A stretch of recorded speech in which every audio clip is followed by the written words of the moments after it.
이 세상 모든 사람이 예외 없이 바라는 것이 있습니다. 그것이 무엇일까요? 사랑받는 것입니다. 물론 이 사랑은 꼭 연인의 사랑이나 아니면 자신이 짝사랑하는 사람에게 받고 싶은 사랑만을 의미하진 않습니다.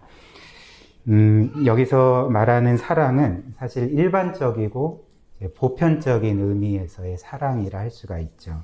즉 사람들에게 인정받고 또 칭찬받고 존경받고 또 소중히 여김을 받는 것을 누구나 다 원한다는 것입니다.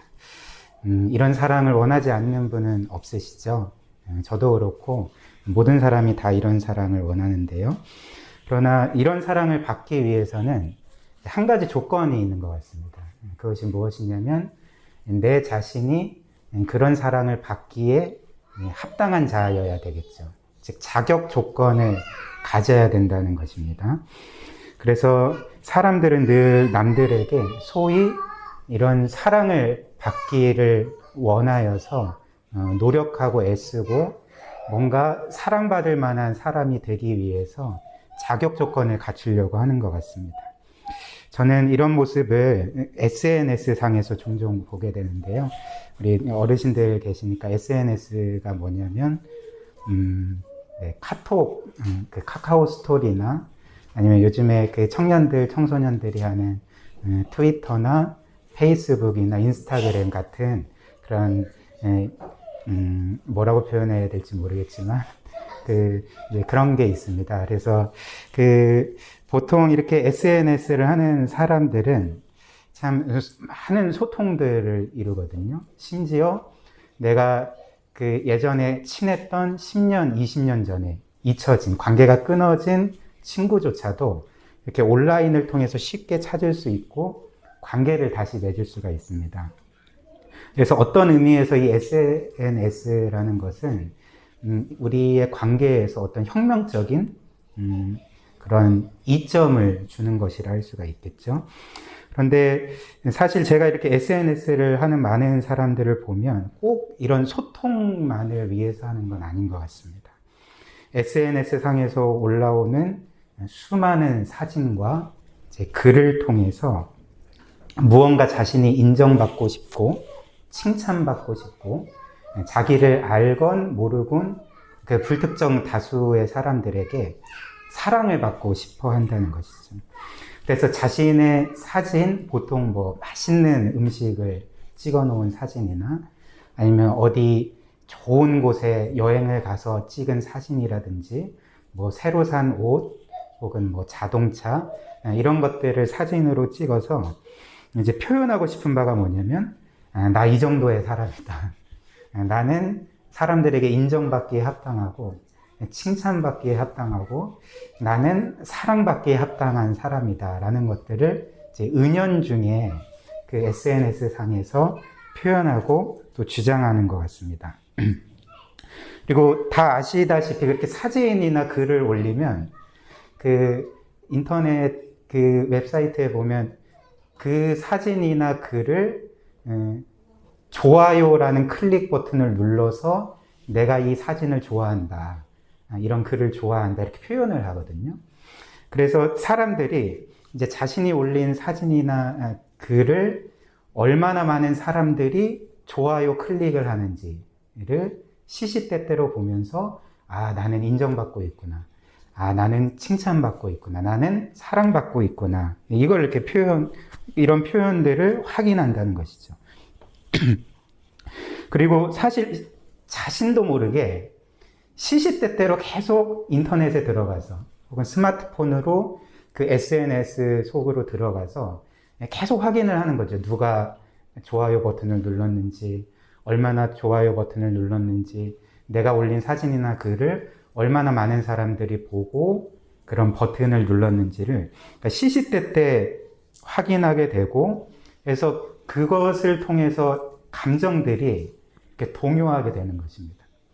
그래서 좋아요 버튼을 많이 받으면 뭔가 우쭐하고 만족스럽고, 자기가 원하는 만큼 좋아요 버튼을 받지 못하면 괜히 침울해지고 뭔가 사람들이 나를 받아주지 않는 것과 같은 그런 감정의 기복들을 경험하게 되는 거죠.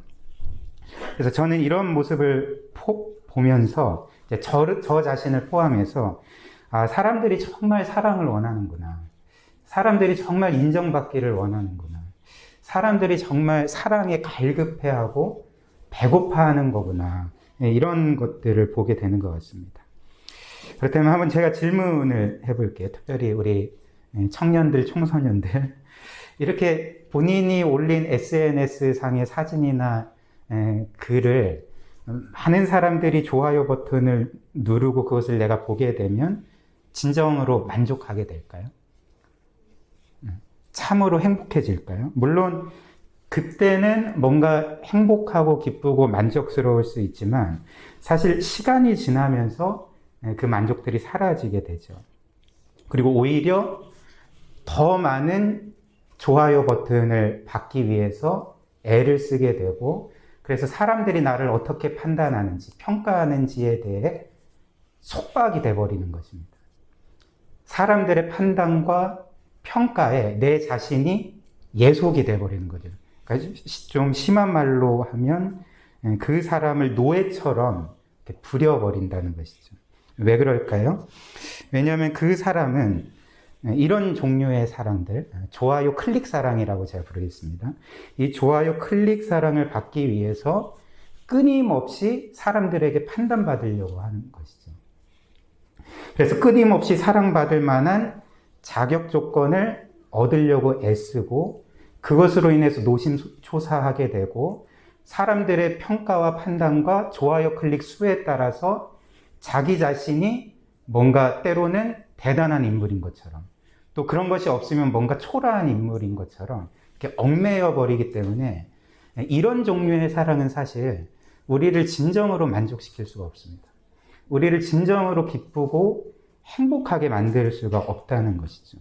그래서 사람들은 어찌됐든 이렇게 사랑받기 위해 인정받기 위해 끊임없이 자신의 사진으로 글로 외모로 혹은 멋진 자동차로 큰 집 아파트로 학벌로 여러 가지 것들로서 자신을 포장하고 이제 인정받으려고 하지만 끝이 없다는 것이죠. 그래서 이런 사랑을 구하는 사람에게는 늘 불안함과 두려움이 있습니다. 만약 내가 더 이상 자격 조건을 갖추지 못해서 사람들이 나를 사랑해주지 않으면 어떡하지? 나를 인정해주지 않으면 어떡하지? 늘 이런 불안과 두려움에 사로잡혀서 살게 되고 그래서 자신이 받던 사랑과 인정을 더 이상 받지 못하면 마치 자신이 버림받은 것처럼 자신의 삶이 실패한 것처럼 이렇게 여기게 되는 것이죠.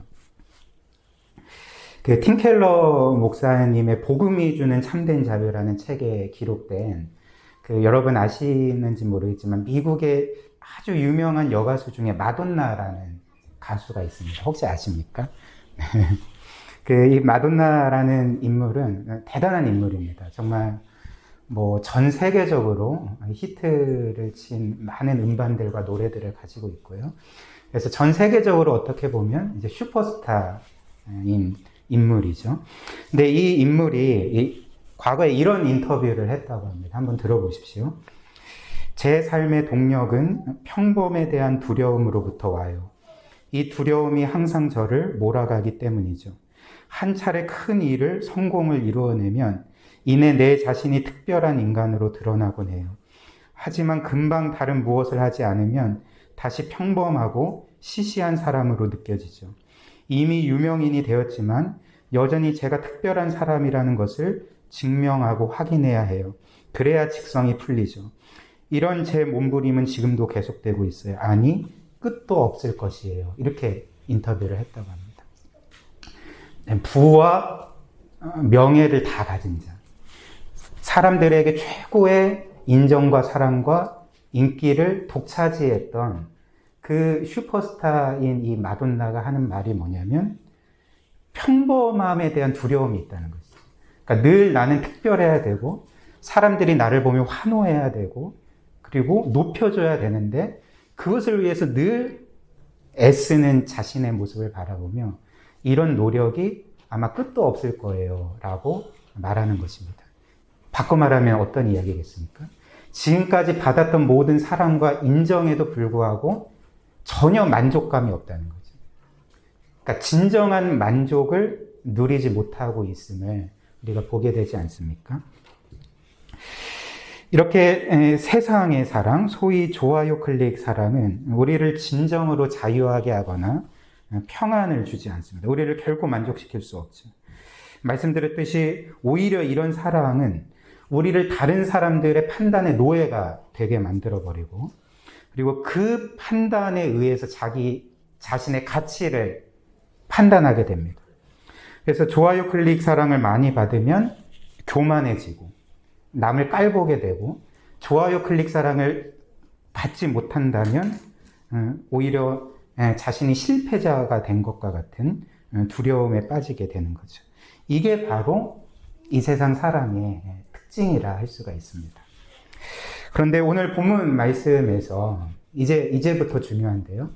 본문 말씀에서 이런 세상 사랑과는 완전히 다른, 차원이 다른 사랑이 기록되어 있는 것이죠. 바로 하나님의 사랑입니다. 그리고 이 사랑은 세상의 사랑이 도저히 줄 수 없는 진정한 자유와 만족과 평안함과 기쁨을 우리에게 주게 되는 것입니다. 그래서 오늘 본문 말씀이 이렇게 말씀하죠. 하나님이 세상을 이처럼 사랑하셨다. 우리 모두를 이처럼 사랑하셨다라고 말씀을 합니다. 그래서 저는 오늘 이 본문 말씀을 통해서 이제 세 가지로 하나님의 사랑이 어떤 것인지를 우리 귀한 성도님들과 함께 살펴보려고 하는데요. 이제 첫 번째는 하나님의 사랑은 조건 없이 우리에게 베풀어 주시는 사랑인 것이죠. 즉 우리에게 사랑받을 만한 모습이 전혀 없더라도, 혹은 우리가 사랑받을 만한 자격과 조건을 갖추지 못한다 할지라도, 아니 오히려 하나님께 사랑받을 만한 모습보다는 사랑받지 못할 이유가 훨씬 더 많을지라도 하나님은 우리를 사랑하신다는 것입니다. 이를 어떻게 알 수가 있을까요? 오늘 우리가 보고 있는 이 성경이 하나님 사랑의 대상이 되는 사람들에 대해서 말하는 바를 보면 알 수가 있는 것이죠. 우리가 읽진 않았지만 지금 하나님은 어떤 사람들을 사랑한다고 말씀하십니까? 하나님이 세상을 이처럼 사랑하사라고 말씀하셨을 때 그 세상 사람들의 모습이 어떠할까요? 요한복음 3장 19절을 보면 그 하나님의 사랑의 대상이 되는 우리 세상 사람들을 이렇게 말하죠. 자기 행위가 악함으로 빛보다 어둠을 더 사랑한다. 20절을 보면 악을 행하기 때문에 빛을 미워한다. 이것이 바로 지금 하나님이 사랑하는 자들의 모습인 것입니다. 즉 자기의 행위가 악한 자들, 그래서 빛보다 어둠을 더 사랑하는 자들, 그리고 악을 행하기 때문에 빛이신 하나님을, 예수 그리스도를 미워하는 자들이 지금 하나님이 사랑하고 계시는 대상들이라는 거죠. 결론적으로 사랑받을 만한 이유가 전혀 없는 자들, 사랑받을 만한 자격 조건을 전혀 갖추지 못한 자들, 오히려 사랑받지 않을 이유가 훨씬 더 많은 자들을 지금 하나님이 이처럼 사랑하고 계신다는 것입니다. 왜 그럴까요? 하나님의 사랑은 조건 없는 사랑이기 때문에 그렇죠. 값없이 주시는 사랑이기 때문에 그렇죠. 우리의 어떠함에 기인해서 주시는 사랑이 아니라 하나님의 그 무한하고 완전한 사랑에 의거해서 우리에게 주시는 사랑이 하나님의 사랑이기 때문에 이렇게 하나님의 사랑은 값없이 은혜로 베풀어주는 사랑이라는 것입니다. 바로 하나님께서 이 사랑을 우리 모두에게 주셨고 이 세상 모든 사람들에게 주시고자 한다는 것이죠.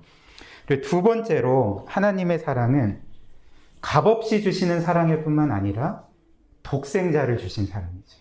자신의 외아들을 십자가에 처참하게 죽음을 당하기까지 그렇게 주신 사랑이 하나님의 사랑입니다.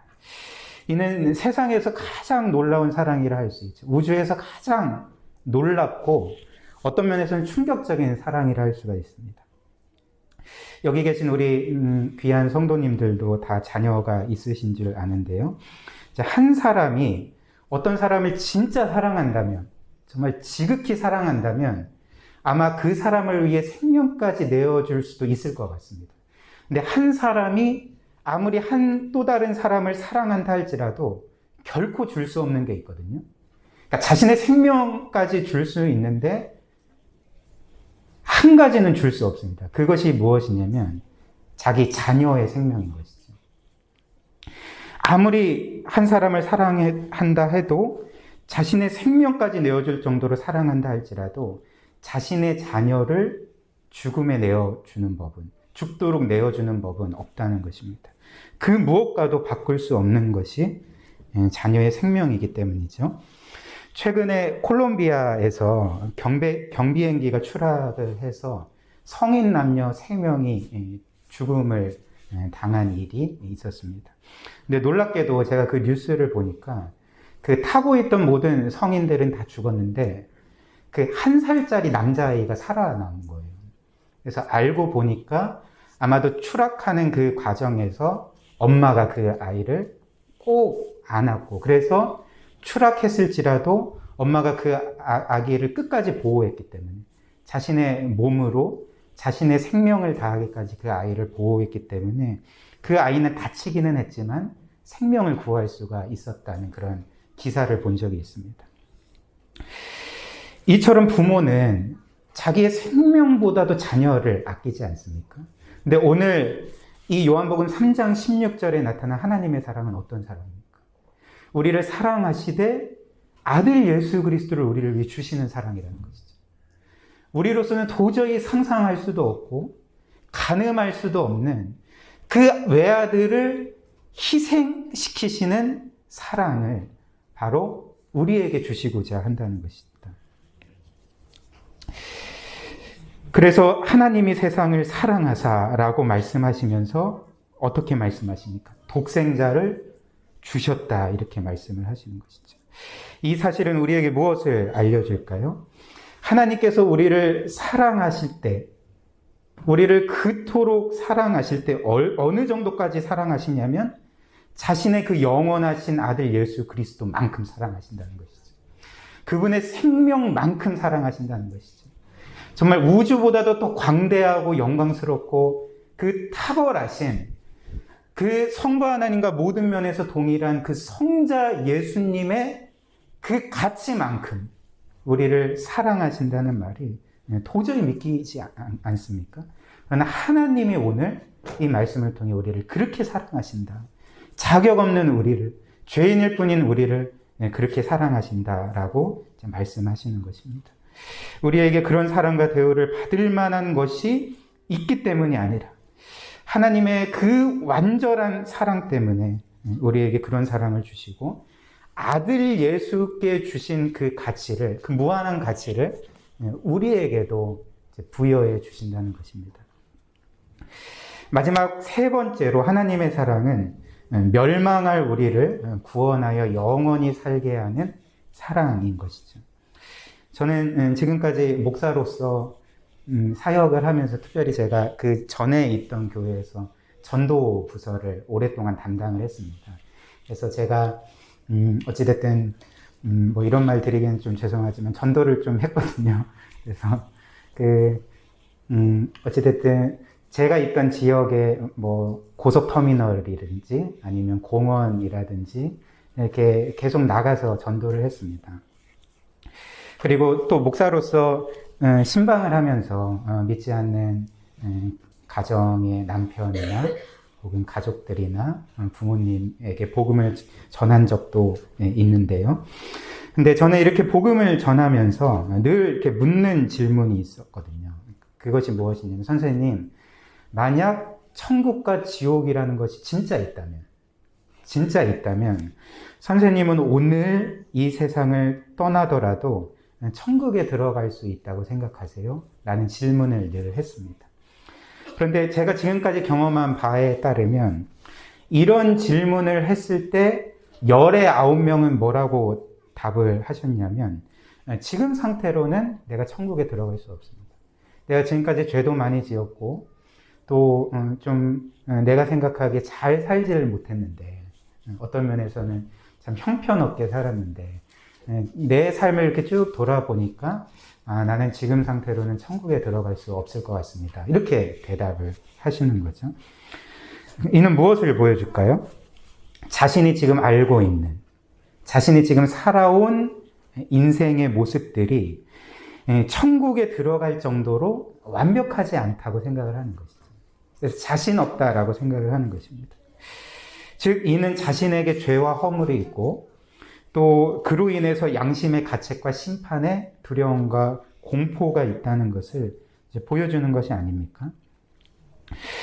그런데 성경은 분명히 이렇게 모든 사람들이 죄인이고 또 죄의 문제를 해결하지 않으면 결코 구원을 얻을 수 없다. 영원한 생명을 얻을 수 없다라고 이제 말하는 것이죠. 그래서 결국 성경의 증언처럼 모든 사람이 죽는 것은 확실하고 죽음 이후에는 하나님의 심판이 있다라고 분명히 말씀하고 있다는 것입니다. 그런데 오늘 이 말씀의 의미, 오늘 우리가 본문 말씀 읽었는데요. 하나님이 세상을 사랑하사 독생자를 주셨으니 이는 그를 믿는 자마다 멸망하지 않는다라고 말하지 않습니까? 즉, 우리는 원래부터 멸망할 자들이라는 것이죠. 우리의 죄로 인해서 심판받고 멸망할 자들이 바로 우리라는 것입니다. 근데 동시에 성경은 우리에게 뭘 말하고 있습니까?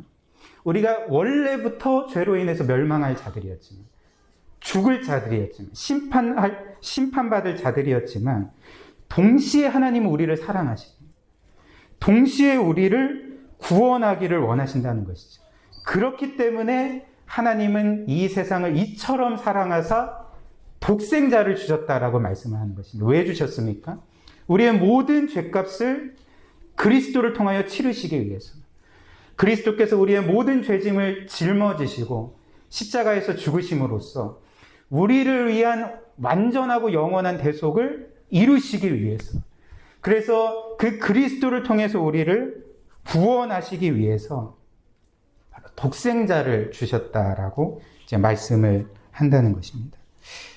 그리고 오늘 말씀과 같이 이렇게 하나님은 예수 그리스도를 통해 완전한 구원을 이루시고 그 예수 그리스도를 믿는 자마다, 의지하는 자마다, 붙드는 자마다 아무 공로 없이, 아무 자격 없이, 아무런 의로움 없이 구원해 주신다는 것이 하나님의 복된 소식, 기쁜 소식, 구원의 약속이라는 것입니다. 사랑하는 우리 귀한 성도 여러분, 이 말씀을 믿는 것은 우리의 이 땅에서의 삶을 완전히 변화시킬 뿐만 아니라 우리의 영원한 삶을 변화시키게 되는 것입니다. 우리가 이 하나님의 사랑을 받아들인다면, 예수 그리스도를 구원자로 믿고 영접한다면 우리의 삶에 놀라운 변화가 일어나게 되는데, 첫 번째로 우리는 더 이상 사랑받고 인정받기 위해서 끝없이 자격 조건을 갖추려고 하지 않고 자신을 입증하려고 하지 않는 것이죠. 오히려 그 모든 삶에서 자유하게 되는 것입니다. 그리고 더 이상 자신의 잘못과 실수와 결함 때문에 그 사랑을 잃지는 않을까 두려움에 빠지는 일도 없게 되는 것이죠. 왜 그럴까요? 하나님이 이미 우리를 사랑하시기 때문에. 이 세상의 모든 사랑은 불완전하여서 우리를 완전히 받아줄 수도 없고 우리를 완전히 만족시킬 수도 없을 때 그 하나님의 사랑만이 우리를 완전히 받아주실 수 있고, 우리가 죄인일지라도 의로운 자로 선언해 주시고 하나님의 자녀로 선포해 주시고 그 안에서 모든 것을 누리고 모든 것을 소유하게 하시는 그 사랑이기 때문에 이 사랑을 아는 자는 더 이상 이 세상 사랑을 구하는 것이 아닌 것이죠. 아니게 되는 것이죠. 이 세상 사랑을 구하고 그것에 얽매이는 삶을 살지 않게 된다는 것입니다. 모든 것에서 이 복음이 주는 자유와 평안함과 확신을 누리며 살아가게 되는 것입니다. 또한 우리는 더 이상 사람들의 판단에 의해서 자신의 정체성과 가치와 인생의 성공 여부를 판단하지 않게 됩니다. 왜 그럴까요? 우리는 그리스도 안에서 이미 성공한 자들이기 때문에. 하나님께서 그리스도 안에서 이미 우리를 완전하다 선언해 주셨고 의롭다 선언해 주셨고 이 세상 어떤 것으로도 비할 수 없는 하나님의 자녀가 되었다라고 선언해 주시기 때문에 이제 우리는 우리 자신의 가치를 이 세상 사람들의 판단에 의해서 생각하기보다는 하나님이 나를 얼마나 사랑하시는지, 하나님이 나를 얼마나 귀하게 여기시는지, 심지어 하나님이 나를 위해서 자기의 아들을 주시기까지 나를 사랑하시고 귀하게 여기신다는 이 진리의 말씀에 의거해서 내 자신의 가치를 판단하게 되는 것입니다. 우리는 이 세상에서 어떤 존재들입니까? 가장 가치 있는 존재죠. 우리는 그 아들 예수 그리스도의 가치만큼 하나님께 인정받고 높임받고 사랑받는 존재들임을 우리가 믿어야 된다는 것이죠. 그리고 마지막으로 우리의 죄와 그런 허물로 인해서 우리의 그 잘못과 실패로 인해서 죄책감을 갖고 죽음과 형벌의 두려움에 사로잡힐 때가 있는데 이 하나님의 사랑을 믿는 자는 이 모든 것으로부터 벗어나게 되고 구원의 확신을 가지고 살 수가 있는 것입니다. 저의 이야기를 전해드리고 말씀을 마무리하려고 하는데요. 저는 목회자의 아들로 태어났고 아버지께서 그 전북 익산에서 목회를 시작하셨습니다. 그래서 몇 년 후에 군산을 거쳐서 인천으로 올라오셔서 또 목회를 시작하셨는데요. 근데 안타깝게도 제가 8살 때 저희 아버지께서 그 어느 교회 집회 인도하고 돌아오시는 길에 교통사고로 먼저 하늘나라로 가셨습니다. 저는 그때가 8살이었고 아버지의 죽음을 간접적으로 경험한 이유 때문인지 그때부터 어리었지만 늘 죽음의 공포에 사로잡혀 살았습니다. 특별히 아버지께서 먼저 천국에 가셨으니까 저희 어머니께서 참 여러 많은 고생들을 하셨는데요.